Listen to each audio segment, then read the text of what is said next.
Hockey insider Chris Johnson joins us now to talk trade bait. And Chris, last time around, J.T. Miller and Elias Pettersson share top spot on the board. Miller does remain at the top, but Pettersson has slid down to 10. So what do you make of this? Well, really what it is a reflection of how those trade discussions have evolved in the last couple of weeks since that original trade bait board. And where we're at right now is the Canucks have seemed to focus a little bit more on a possible J.T. Miller move. And this is not an easy trade, obviously. I mean, his name has been out there now for 6 or 7 weeks, and still they haven't found a deal that makes sense from the Vancouver end. And the reason Elias Pettersson still is relatively high on the board is because while the focus has been on Miller, I don't think we can entirely at this stage rule out a deal involving Pettersson, who does not have no trade protection, which is something Miller has in his contract. Would, in that case, maybe be a little bit easier to move, although both of them have pretty sizable cap hits with come with some challenges. But, certainly Vancouver seems a little more focused on a Miller move, but they're still having some discussions on Pettersson too, and that's why these are two of the biggest names on this board. Okay, I see. And we have watched the losses continue to mount for the Canucks, and Rick Tocchet's frustration, it's clearly growing. Chris, do you get the sense the Canucks could be pressured into making a move pretty soon? Well, if there's one good thing, they've got Jim Rutherford atop this organization from a hockey operations standpoint. And he's seen just about everything over the years, won multiple Stanley Cups with different organizations.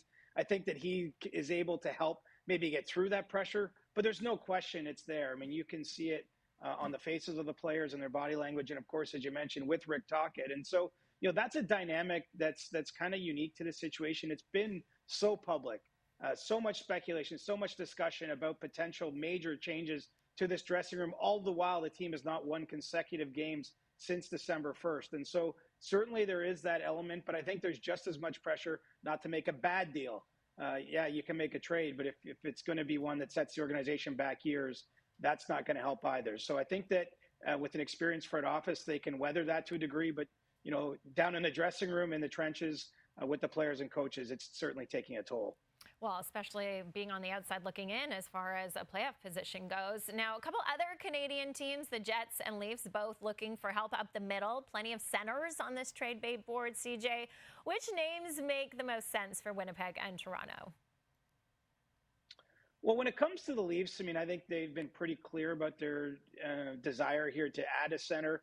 Almost any of these centers make sense. I mean, look right near the top, Brock Nelson, Yanni Gourde, both players that are on rental type of situations.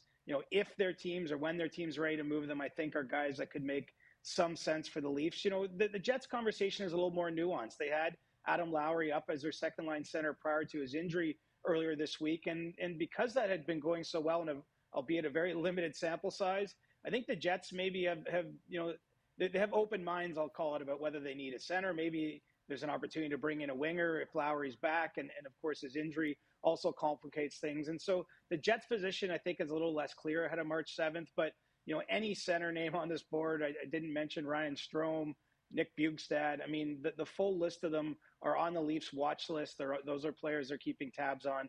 And, as we get closer to the deadline itself, and I think it's clear the exact market they're working with, they're going to try to get the best one available because the Leafs are looking to make an impact at this deadline.